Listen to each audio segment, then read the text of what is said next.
ذرے جھڑ کر تیری پیزاروں کے، ذرے جھڑ کر تیری پیزاروں کے، تاج سر بنتے ہیں سیاروں کے۔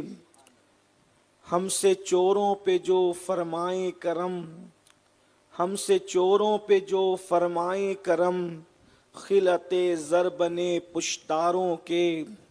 اور تن من دھن تیرے قدم پر وارے، تن من دھن تیرے قدم پر وارے، کیا نصیبیں ہیں تیرے یاروں کے۔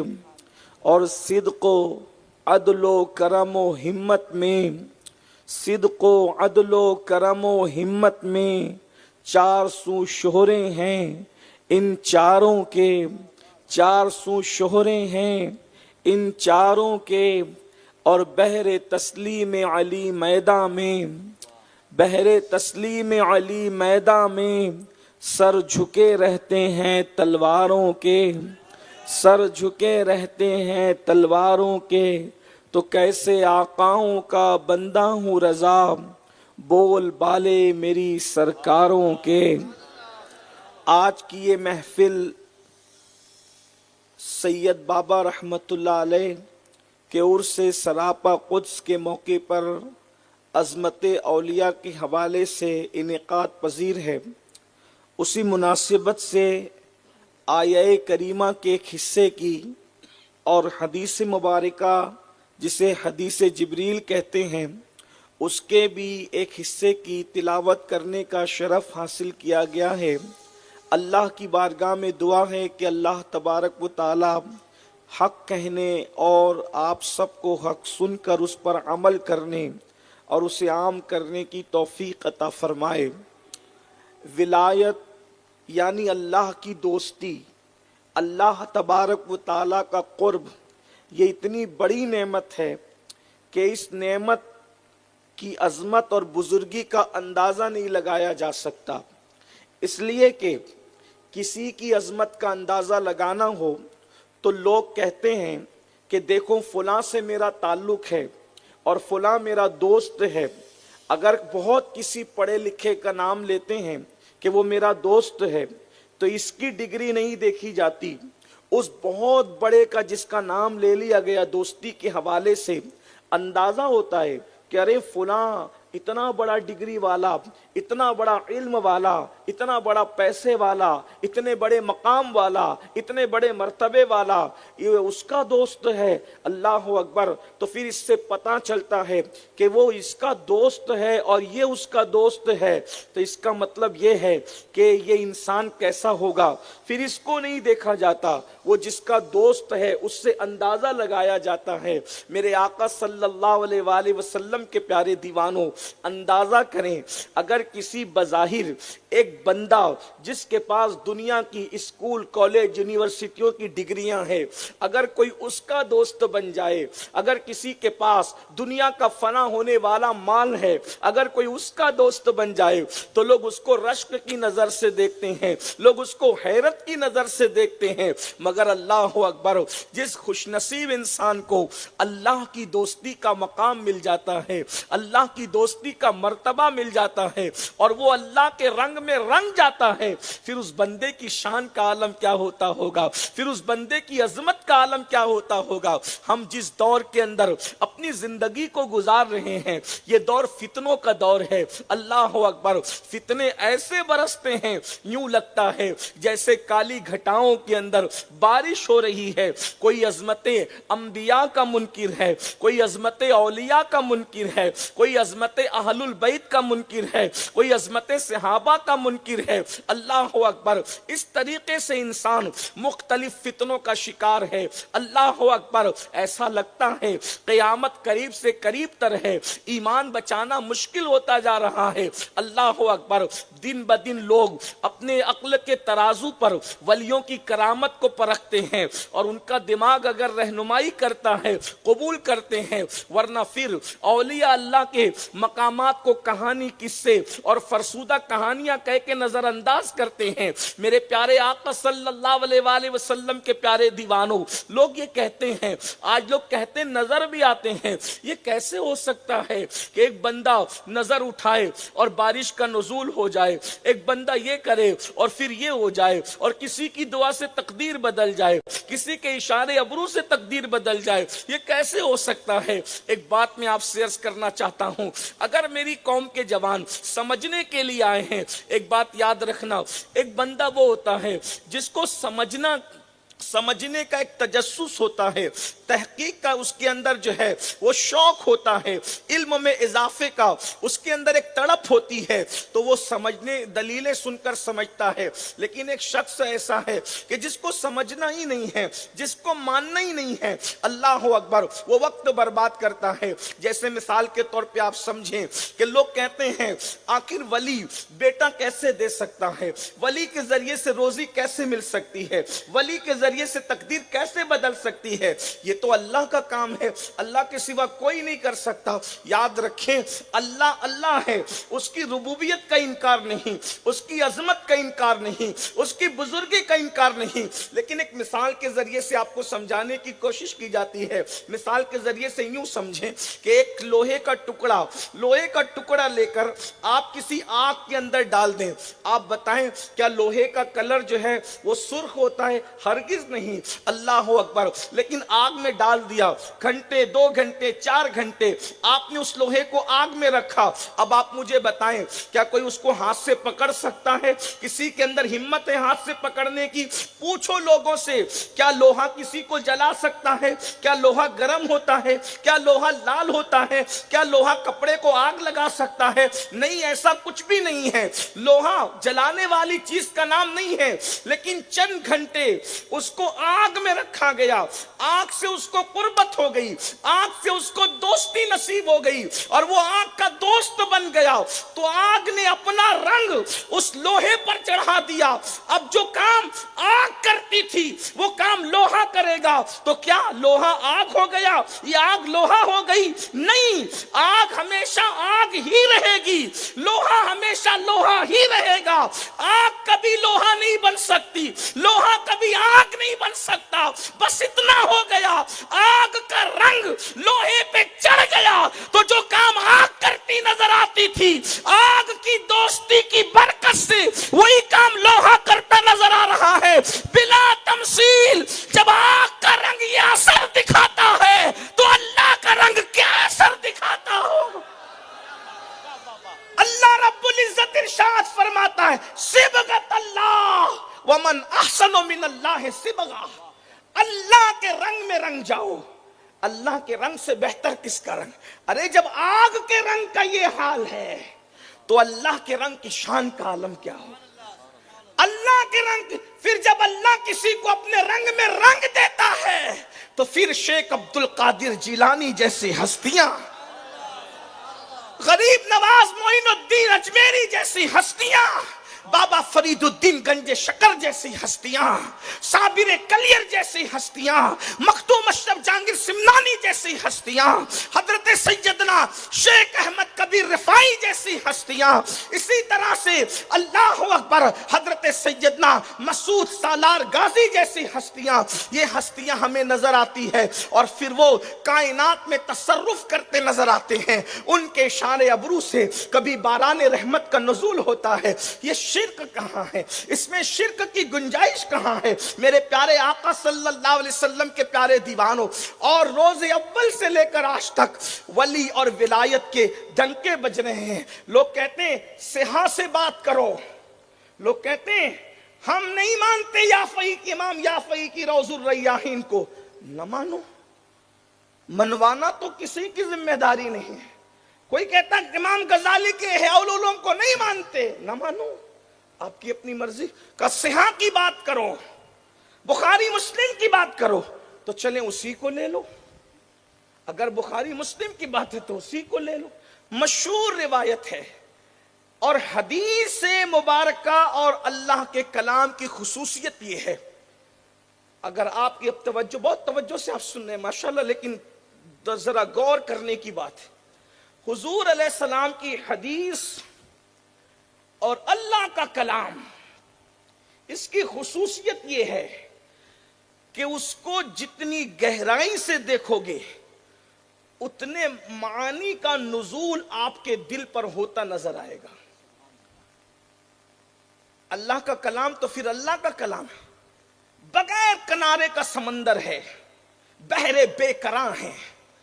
بلکہ امام عبد الوہاب شعرانی تو یہاں تک لکھتے ہیں کہ قرآن کا نزول بند ہو گیا ہے، قرآن کا نزول، قرآن کی اب آیت نازل نہیں ہو سکتی، اس لیے کہ صاحب قرآن ظاہری طور پر دنیا سے تشریف لے جا چکے، اس لیے کہ نازل کس پر ہو؟ کوئی ہے ایسا دل والا جس کا دل اس بات کا متحمل ہو کہ وہ قرآن کے بار کو اٹھا سکے؟ قرآن تو مکمل ہے، نازل ہو چکا، اب نہ نزول کے لیے کچھ بچا ہے اور نہ ایسا دل موجود ہے۔ ارے قرآن کی شان تو یہ ہے، لو انزلنا هذا القرآن على جبل لرأيت خاشعا متصدعا من خشیۃ اللہ، اگر اس قرآن کو پہاڑ پہ نازل کیا جاتا تو پہاڑ ریزہ ریزہ ہو جاتا۔ جس قرآن کے بار کو پہاڑ نہیں اٹھا سکتا، اس کے بار کو قلب مصطفیٰ نے اٹھایا ہے۔ مصطفیٰ جان رحمت کے دل کی شان کا عالم کیا ہے؟ تو نزول قرآن بند ہوا ہے، لیکن مانیے نزول قرآن اب بھی عاشقوں کے دل پر ہو رہا ہے، جن کا رشتہ قرآن سے ہے، جن کا رشتہ قرآن اور صاحب قرآن سے ہے، ان کے دلوں پر قرآن کے معنی کا نزول۔ اور اسی طرح سے صاحب قرآن سے جن کا رشتہ مضبوط ہے، ان کی حدیثوں سے نکات کی بارشیں اب بھی مومنوں کے دل پہ ہو رہی ہے۔ لوگ کہتے ہیں یہ کیسے ہو سکتا ہے؟ میں نے کہا جب غالب اور اقبال کے اشعار کے اتنے معنی ہیں کہ غالب کا ایک شعر پڑھ دو تو فلاں یونیورسٹی کا پروفیسر وہ الگ مطلب بیان کر رہا ہے، وہ الگ مطلب بیان کر رہا ہے، وہ الگ۔ میں نے کہا جب بندے کے کلام میں اتنے معنی ہے تو پھر خالق کے، اللہ کے کلام کے کتنے معنی ہو سکتے ہیں؟ اور پھر اس کا محبوب جس کے کلام کی شان یہ ہے، وہ سخن ہے جس میں سخن نہ ہو، وہ بیاں ہے جس کا بیاں نہیں۔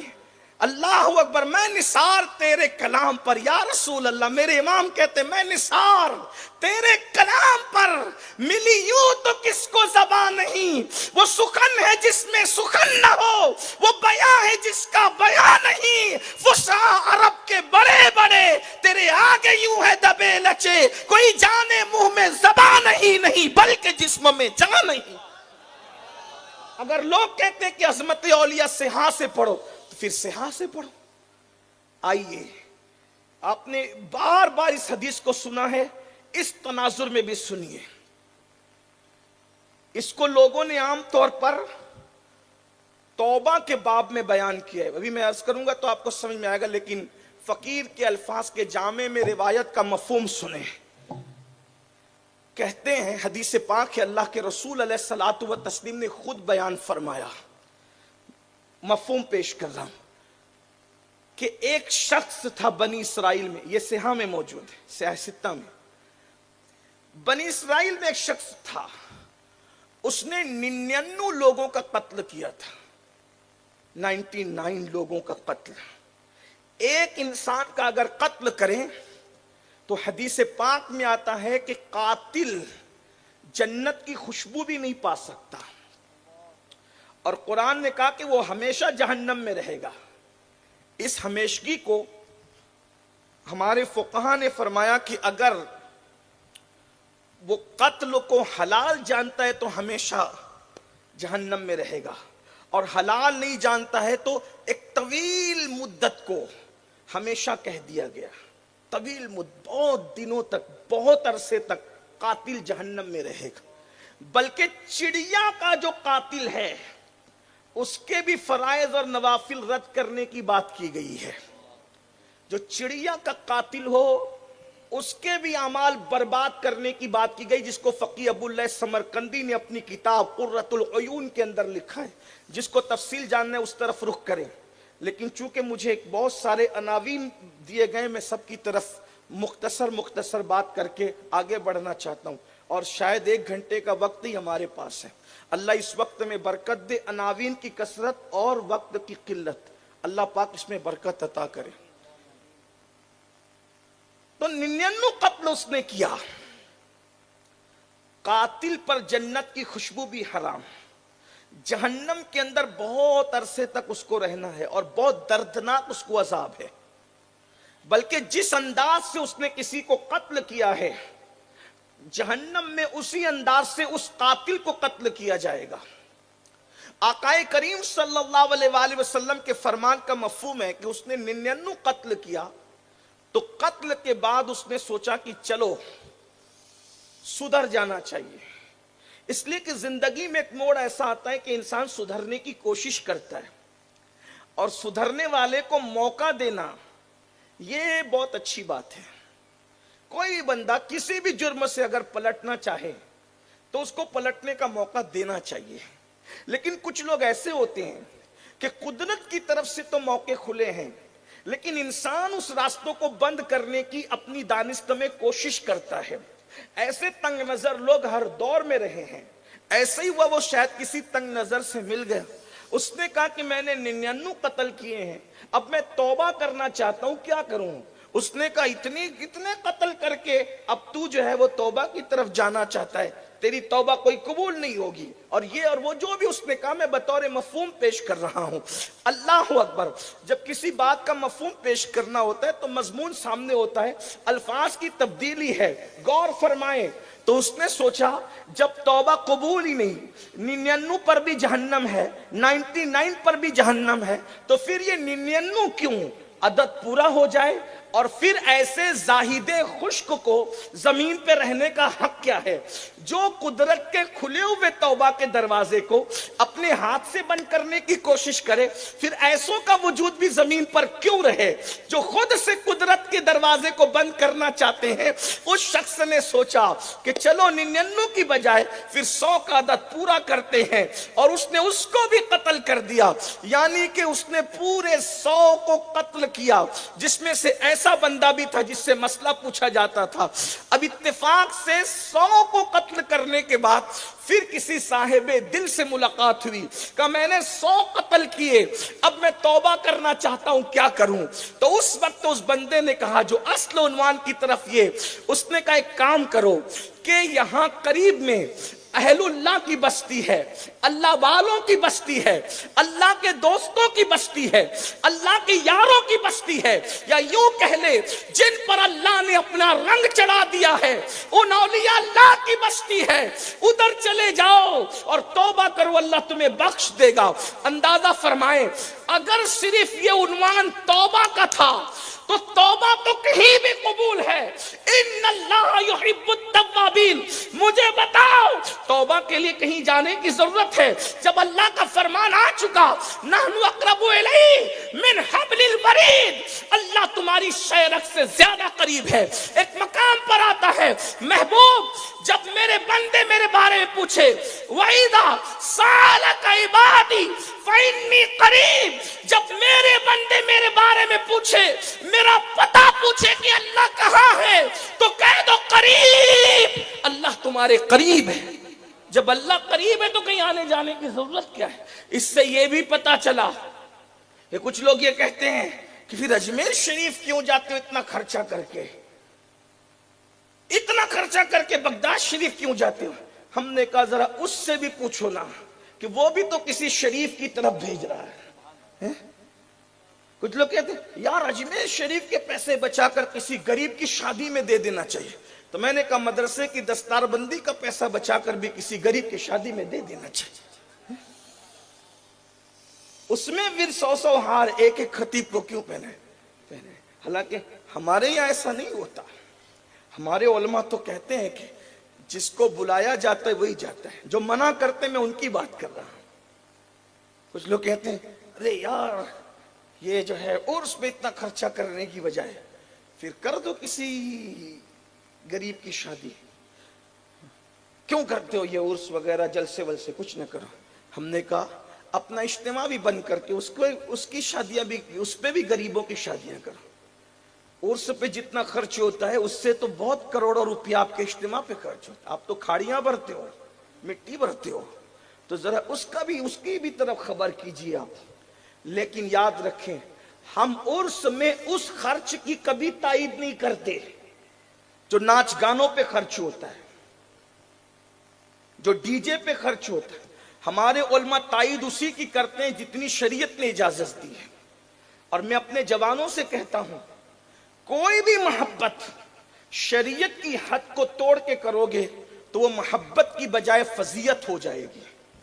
ہم پابند اللہ کے قانون کے، اس لیے ہمارے یہاں جب عرس ہو تو اس عرس کو دیکھ کر لوگ ہمارے مذہب اور مسلک سے متاثر ہونا چاہیے کہ اولیاء اللہ نے جس شریعت پر چل کر خدا کا پتہ پایا ہے اسی شریعت کی ہمیں پابندی کرنی چاہیے.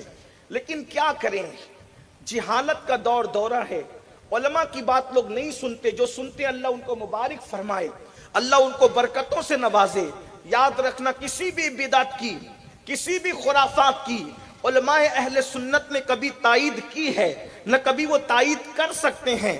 بہرحال تو میں عرض یہ کر رہا تھا، کیا اللہ اکبر، اس صاحب دل نے بطور مفہوم اپنے الفاظ کے جامع میں کہا اللہ والوں کی بستی ہے وہاں چلے جاؤ.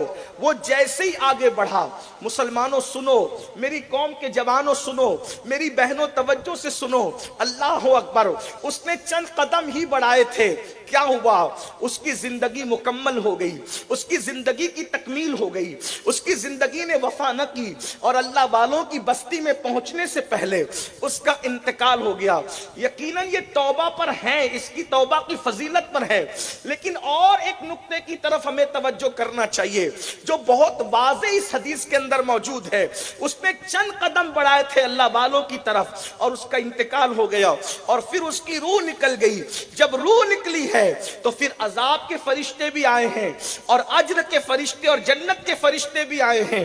اللہ اکبر. اب آپ اندازہ کریں فرشتوں کا ایسا معاملہ تو نہیں ہے کہ وہ اپنی مرضی سے چلے آئیں گے، وہ تو امر الہی کے پابند ہے، اللہ کے امر کے بغیر وہ کرتے کچھ نہیں ہے. تو پھر یہ کیسے ہو گیا کہ عذاب اور ثواب کے فرشتے، اجر اور عذاب کے فرشتے دونوں ایک جگہ جمع ہو جائیں؟ یعنی قدرت انہیں بھیج کر کچھ بتانا چاہتی ہے، ہمارے ذہن و دماغ کو کسی طرف موڑا جا رہا ہے. وہ آئے اور آنے کے بعد اس کی روح کے بارے میں وہ گفتگو کرنے لگے، اسے تو ہم لے جائیں گے، اسے تو ہم لے جائیں گے. اور اس کے بعد پھر پوچھا گیا، مشیت کی طرف سے سوال ہوا، یہ بتاؤ کہ تم کیوں لے جانا چاہتے ہو عذاب والو؟ انہوں نے کہا واضح ہے کہ اس نے 100 لوگوں کا قتل کیا اس لیے یہ عذاب کے قابل ہے. اور پھر اللہ اکبر، اجر کے فرشتوں نے کہا اس لیے کہ یہ توبہ کی نیت سے اللہ والوں کی بستی کی طرف جا رہا تھا اس لیے ہم اس کو لے کر جائیں گے. اب بتائیں اس پر تو اگر توبہ ہی صرف اس میں ہے اور دوسری کوئی چیز نہیں ہے تو فیصلہ تو نیت پر ہو گیا، انما الاعمال بالنیات. لیکن جلوہ کسی اور طرف بھی کھینچا جا رہا ہے. ارشاد ہوتا ہے ایک کام کرو، اس کی لاش جہاں پر پڑی ہوئی ہے وہاں سے لے کر اس کے گھر تک کا فاصلہ ناپا جائے اور اس کی لاش جہاں پڑی ہے وہاں سے لے کر اللہ والوں کی چوکھٹ ناپی جائے. اگر یہ گھر سے قریب ہے تو جہنم میں اور اگر یہ اللہ والوں سے قریب ہے تو جنت میں. اب مجھے بتائیں توبہ کی فضیلت کا انکار نہیں، لیکن اگر گھر سے قریب ہے تو جہنم میں کیوں جا رہا ہے؟ توبہ کی نیت کام کیوں نہیں آ رہی ہے؟ اگر صرف توبہ ہے تو نیت توبہ کام کیوں نہیں آ رہی ہے؟ ابھی توبہ نہیں کیا، نیت توبہ کیا اور کہا جا رہا ناپو اور اس کے بعد جب ناپا گیا قدرت نے ارشاد فرمایا، مشیت کی طرف سے اعلان ہوا زمین سمٹ جا اور اس کو اللہ والوں کی چوکھٹ سے قریب کر دے. اور ہوا یہ جب وہ اللہ والوں کی چوکھٹ سے قریب ہوا تو ولیوں کی چوکھٹ کی قربت اسے جنت تک لے گئی. اب بتاؤ جب بنی اسرائیل کے اولیاء کی قربت اتنے بڑے مجرم کو جنتی بنا سکتی ہے تو پھر محمد رسول اللہ بھی ہو اور آل نبی بھی ہو، پھر ان کی نسبتیں کہاں تک لے جا سکتے؟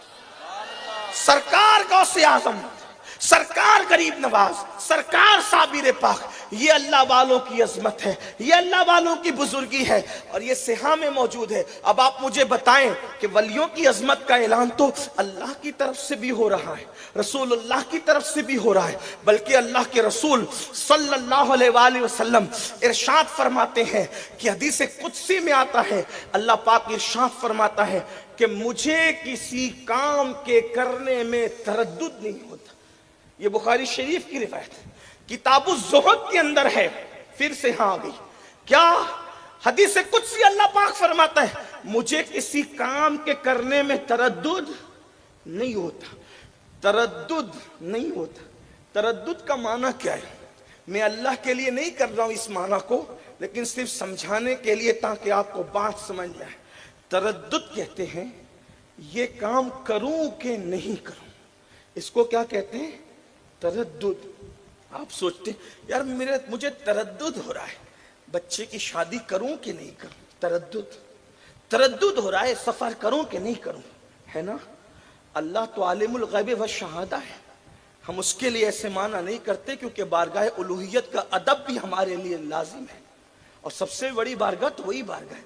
لیکن اللہ پاک خود فرماتا ہے حدیث قدسی میں، کیا فرماتا ہے کہ مجھے کسی کام کے کرنے میں تردد نہیں ہوتا۔ مطلب کیا؟ بارش برساتا ہوں کسی بھی دن، تردد نہیں ہوتا۔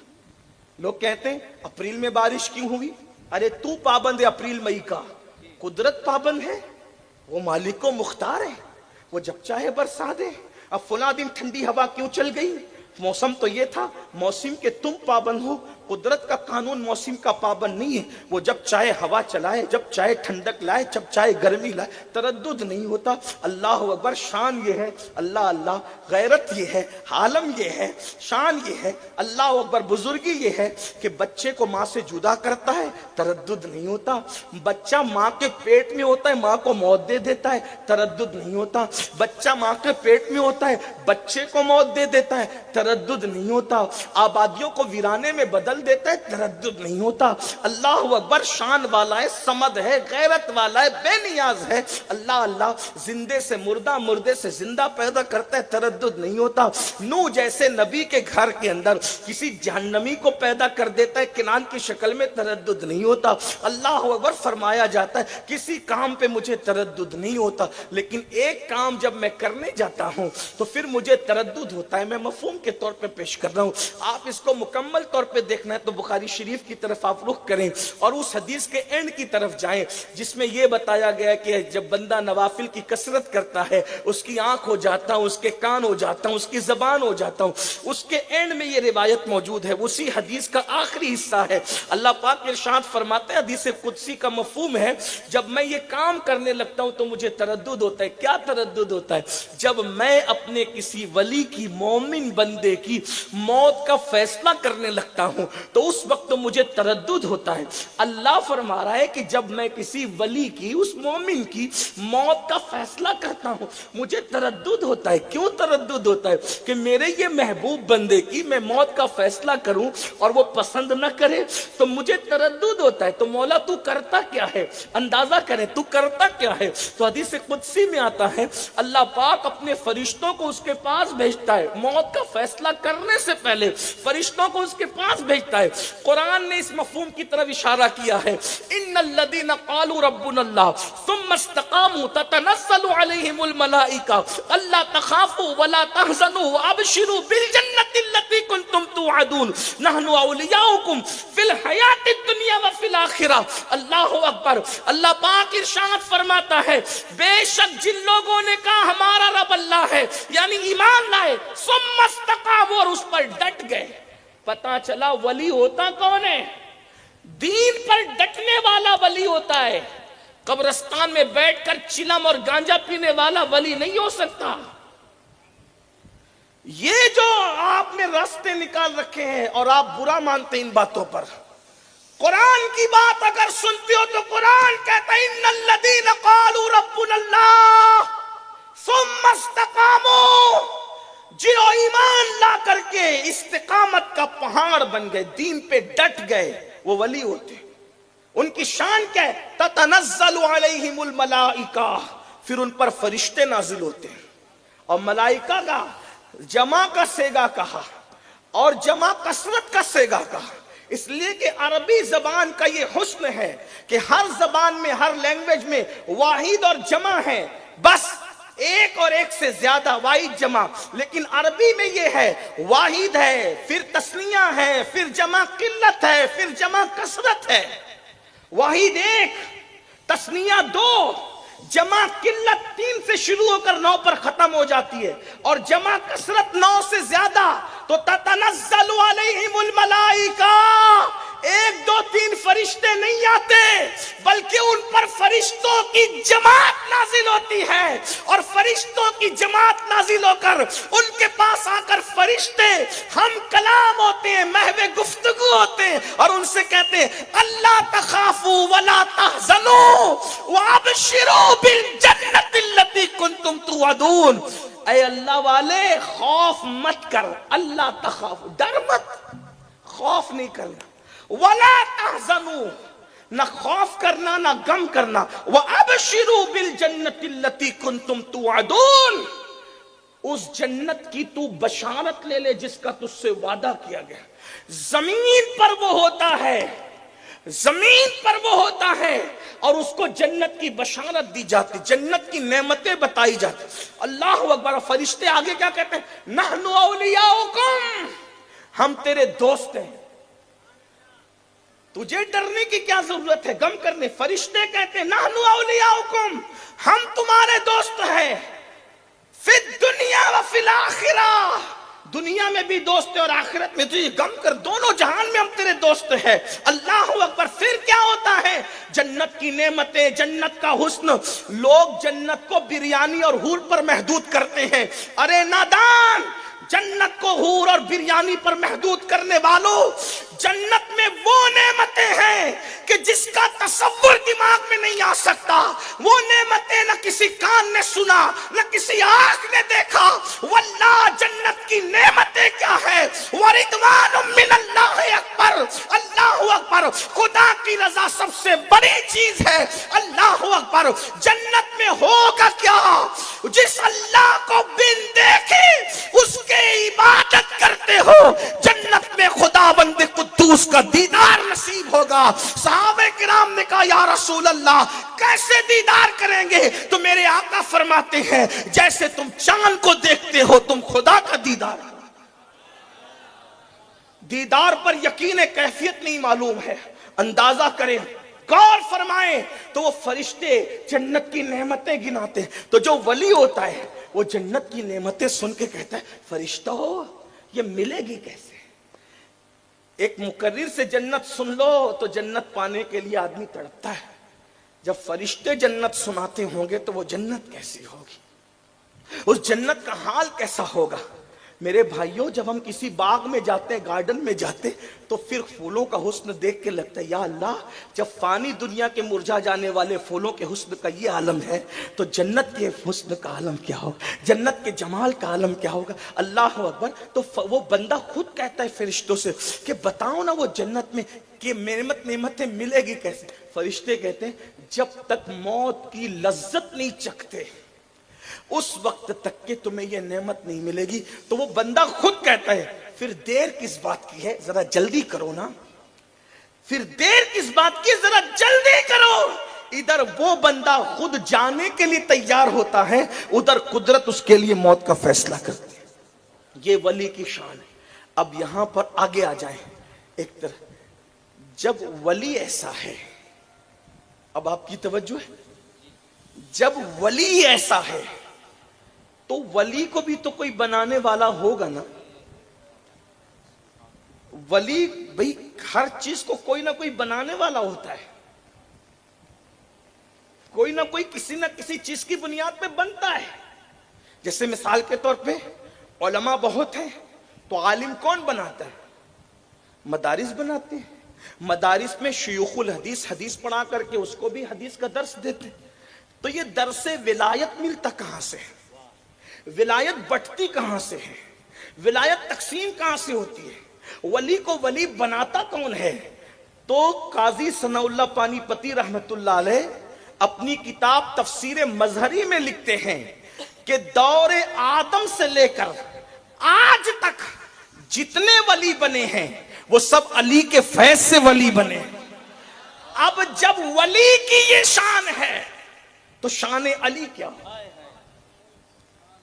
ولی کی یہ شان ہے تو پھر غور کریں، اللہ فرماتا ہے مجھے تردد ہوتا ہے جب میں اس کی موت کا فیصلہ کرتا، تو جب ولی کے یہ ناز ہیں تو پھر علی کے کیا ناز ہیں؟ جتنے ولی ہوئے ہیں سب مولا علی کے فیض سے ولی ہوئے۔ اور ایک بات آپ کو بتاؤں، ولی کسی کو کسی نے کہا، کسی کو کسی نے کہا، کسی کو کسی نے کہا، علی اس ولی کا نام ہے جس کو ولی مصطفیٰ جان رحمت نے فرمایا، جس کی ولایت کا اعلان مصطفیٰ جان رحمت صلی اللہ علیہ وسلم نے فرمایا۔ آئیے ذرا اس علی کی طرف بھی توجہ۔ اور جو قاضی صاحب لکھ رہے ہیں، قاضی ثناء اللہ پانی پتی تفسیر مظہری میں سلسلہ نقش بندیہ کے یہ عظیم بطل جلیل ہے علامہ قاضی ثناء اللہ پانی پتی رحمت اللہ تعالی علیہ، وہ فرماتے ہیں دور آدم سے لے کر آج تک جس کو بھی ولایت ملی ہے فیض علی سے ملی ہے۔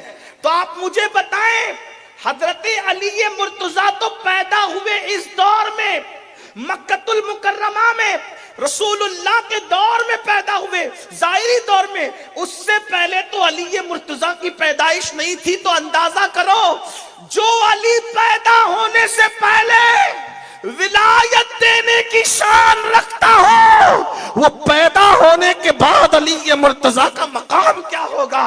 میرے امام اہل سنت سیدی اعلی حضرت رحمت اللہ تعالی علیہ مطلع القمرین کے اندر مناقب علی مرتضیٰ لکھتے ہیں، اور کس شان سے لکھتے ہیں ذرا سنیں۔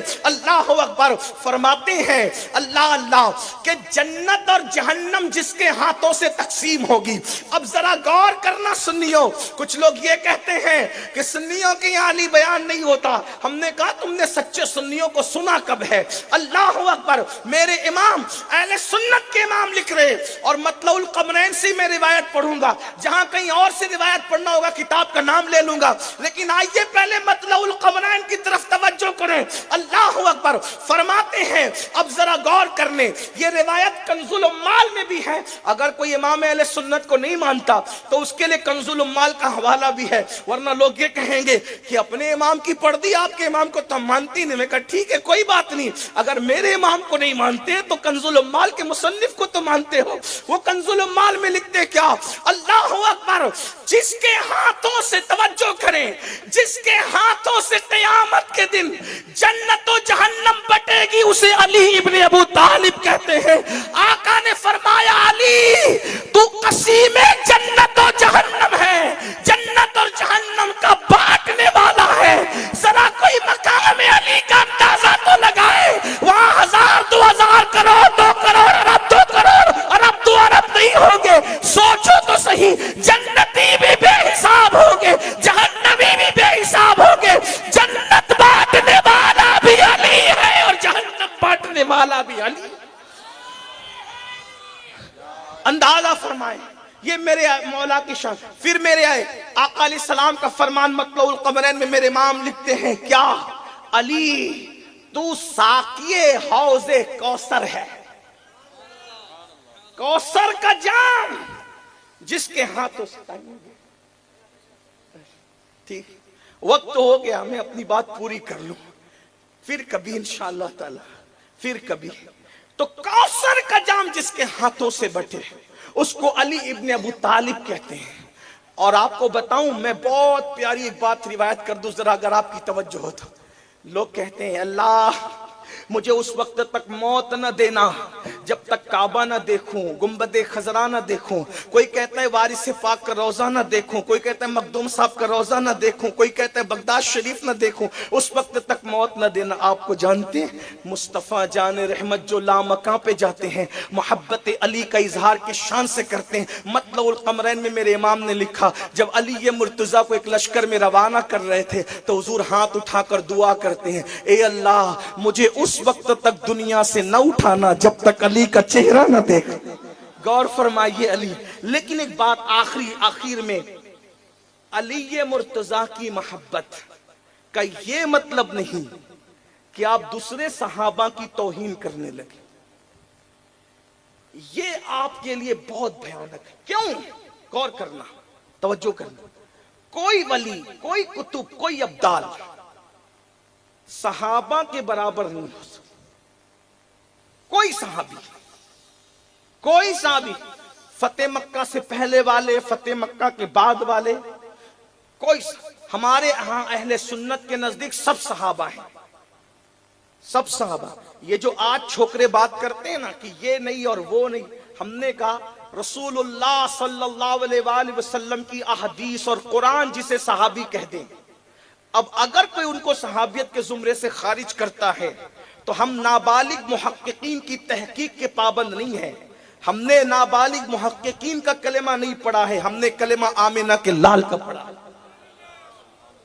تو علی مرتضیٰ یا اہل البیت کی محبت کا مطلب یہ نہیں کہ تم صحابہ کی توہین کرنے لگو۔ اس سے علی بھی راضی نہیں ہوں گے، رسول اللہ بھی راضی نہیں ہوں گے۔ آپ مجھے بتائیں، جب آقا کا ارشاد ہے من عادی لی ولیا فقد آذنتہ بالحرب، جو ولی سے دشمنی رکھے اللہ اس کے ساتھ اعلان جنگ کرتا ہے، تو جو صحابی سے دشمنی رکھے، جو صحابہ سے دشمنی رکھے، اس لیے یاد رکھنا چھوکروں کے کہنے میں مت آؤ، اپنے اسلاف کے نقش قدم پر چلو۔ یوٹیوبروں کے کہنے میں مت آؤ، اپنے بزرگوں کے نقش قدم پہ چلو۔ اور جو راستہ اہل سنت کا ہے، اعتدال کا راستہ، امام کہتے ہیں اہل سنت کا ہے بیڑا پار، اصحاب حضور نجم ہے اور ناؤ ہے، اطرت رسول اللہ کی۔ حضور کے صحابہ کا احترام کرو۔ آقا علیہ السلام نے فرمایا جس نے میرے صحابی سے عداوت اور دشمنی رکھی، اللہ قیامت کے دن نہ اس کا فرض قبول کرے گا نہ نفل قبول کرے گا۔ اس لیے صحابہ کی کوئی توہین نہ کرنا، یا تو ان کا ذکر خیر سے کرو یا ان کے لیے زبان بند رکھو، خاموش رکھو۔ اللہ اکبر، قیامت کے دن سب فیصلے ہونے ہیں، اس لیے اپنی زبان پہ کنٹرول کرو۔ میرے بھائی، جس کو استنجا کی سنتیں نہیں آتی وہ رسول اللہ کے صحابہ پہ کلام کریں گے؟ جن کو کلمہ طیبہ کا ترجمہ نہیں آتا وہ صحابہ پہ انگلی اٹھائیں گے؟ صحابی کون؟ جس نے ماتھے کی آنکھوں سے رسول اللہ کو دیکھا۔ ارے جو خواب میں دیکھ لے ہم اس کو سر پہ اٹھاتے ہیں، تو جس نے ماتھے کی آنکھوں سے دیکھا ان صحابہ کی شان کا عالم کیا ہوگا؟ میرے امام کہتے ہیں جس مسلمان نے دیکھا انہیں ایک نظر، اس نظر کی بصارت میں لاکھوں سلام، اور پھر خدا ان کو کس پیار سے دیکھتا ہے جو آنکھیں ہیں محو لقائے محمد۔ اس لیے صحابہ کے لیے ہلکی بات مت کرنا، ہلکے جملے مت کہنا۔ نبی پاک کا ہر صحابی ہمارے لیے تعظیم اور احترام کے لائق۔ میرے بھائی، صحابی تو صحابی ہے۔ حضور جس جانور پر ایک مرتبہ بیٹھ گئے، ہم اس جانور سے بھی اپنے ماں باپ سے زیادہ پیار کرتے ہیں۔ توجہ کرنا، کسی کو اتفاق ہو نہ ہو 2 روٹی گھر جا کے زیادہ کھائے، حضور جس جانور پر ایک بار بیٹھ جائیں ہم اس جانور سے بھی اپنے ماں باپ سے زیادہ پیار کرتے ہیں، اپنی جان سے زیادہ پیار کرتے ہیں، اپنی اولاد سے زیادہ پیار کرتے ہیں۔ اب یہ نہیں دیکھا جائے گا کہ قصوہ اونٹنی ہے، اونٹنی سے پیدا ہوئی ہے، نہیں، اب یہ دیکھا جائے گا محبوب نے قدم کس پر رکھا ہے، محبوب جس پہ جلوگر ہوئے ہیں۔ اب وہ جانور کی بھی توہین نہیں ہوگی، اس کا بھی احترام ہوگا، اس کا بھی اکرام ہوگا۔ مسلمانوں، یہ ادب والا مسلک اہل سنت و جماعت کا راہ اعتدال ہے۔ یہاں صحابہ کی بھی عظمت کھل کھل کر بیان ہوتی ہے، اور اہل بیت کی عظمت بھی کھل کھل کر بیان ہوتی ہے. ہم نہ وہ لوگوں میں سے ہیں کہ جو صحابہ کا نام آئے تو منہ اتار لیں، اور نہ ان لوگوں میں سے ہیں کہ نعرہ حیدری سن کر کے ان کا منہ کریلے کی طرح ہو جائے. ہم تو وہ لوگ ہیں صحابہ کی عظمت بھی بیان کرتے تو ڈنکے کی چوٹ پر، اور ذکر علی بھی کرتے تو ڈنکے کی چوٹ پر. ہمیں پتا ہے کہ میرے آقا نے فرمایا ہے علی کا ذکر عبادت ہے. علی کون علی؟ جس کے لیے میرے امام احادیث کا نچوڑ بیان کرتے ہیں، اصل نسل صفا وصل وجہ خدا، یعنی اگر خدا کی قربت چاہتے ہو تو علی کا دامن پکڑ لو. اس لیے ہم ذکر علی کرتے ہیں. لیکن پھر کہہ رہا ہوں ذکر علی کا مطلب یہ نہیں، محبت علی پاک کا مطلب یہ نہیں کہ صحابہ کی توہین نہیں، ہرگز نہیں، تصور بھی نہیں آتا. تو اس لیے اور آخری بات کہہ دوں، جن کو صحابہ کے بارے میں ہلکی بات کرتے دیکھو، کتنا بھی بڑا ہو اس سے دوری بنا لو.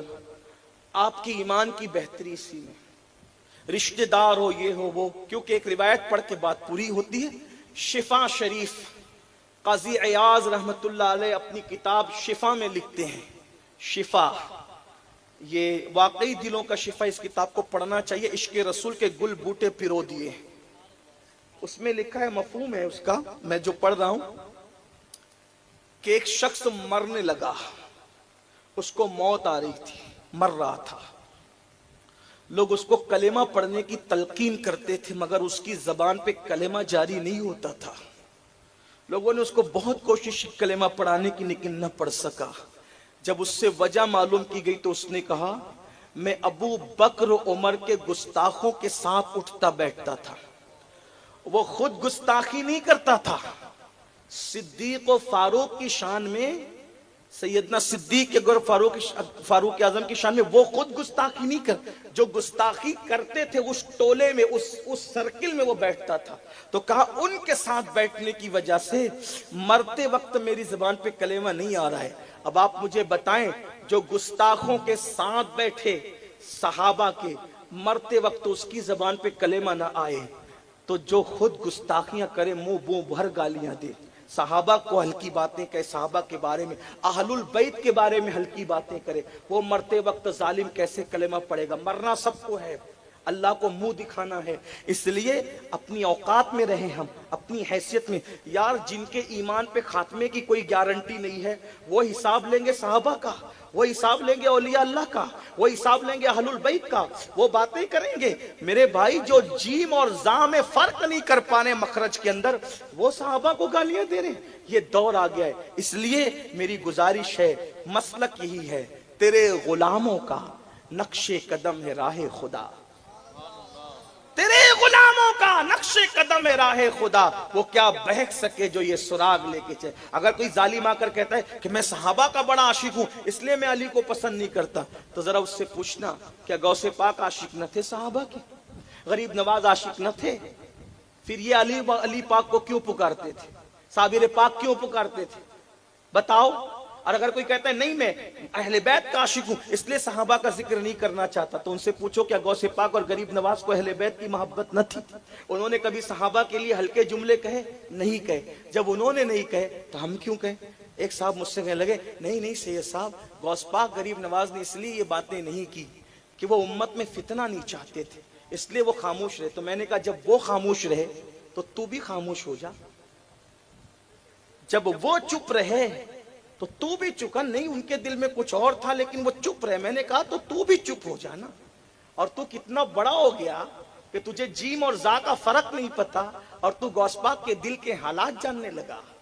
اندازہ تو فرمائے. اس لیے آپ برا مت ماننا، اور اگر آپ کو حق سن کر برا لگتا ہے تو آپ کی اپنی مرضی ہے، لیکن اتنا یاد رکھنا ہمیں صحابہ سے بھی بے لوث محبت کرنا ہے اور اہل البیت سے بھی بے لوث محبت کرنا ہے. ملانے کے لیے نہیں کہہ رہا ہوں، صرف سمجھانے کے لیے کہہ رہا ہوں. ایک بات بتا دوں میرے بھائی، حضور سے محبت تو ایمان ہے، ایمان کی جان ہے. مجنو سنا ہے؟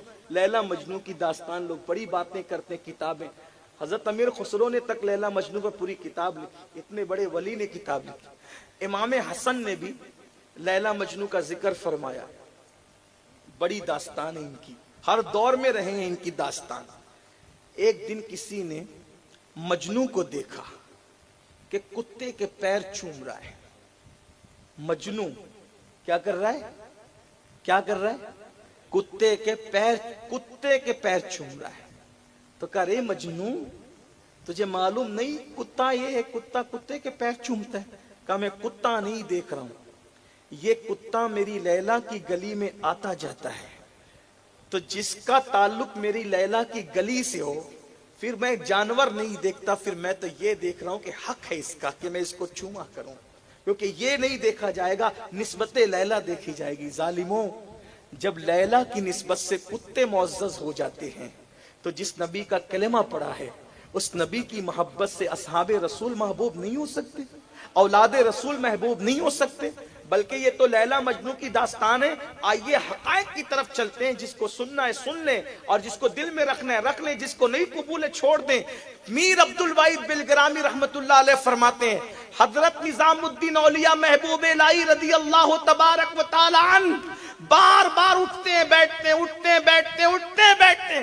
کسی نے کہا حضرت بار بار اٹھ کر کے بیٹھتے ہیں، اٹھ کر کے بیٹھتے ہیں، وجہ کیا ہے؟ تو فرمایا کہ ایک کتا ہے جو بابا فرید کی گلی کے کتے کے رنگ کا ہے، اسی کی خاطر میں اٹھ اٹھ کر کے کھڑا ہوتا ہوں کہ اس کتے کو میرے پیر کے کتے کے رنگ سے نسبت ہے. صرف رنگ سے نسبت ہونے، لوگ اس کو مانے نہ مانے، لیکن بہرحال عشق والوں کا اپنا انداز ہے. ہم عشق کے بندے ہیں، کیوں بات بڑھائی ہے. اللہ تعالیٰ سے دعا ہے اللہ ہمیں بزرگوں کے نقش قدم پہ رکھے. عناوین اور مضامین تو بہت ذہن میں آ رہے ہیں لیکن وقت ہمارا ختم ہوا ہے. اللہ تعالیٰ کوئی غلطی ہو تو معاف کر دے. وما علینا الا البلاغ. السلام علیکم ورحمۃ اللہ وبرکاتہ.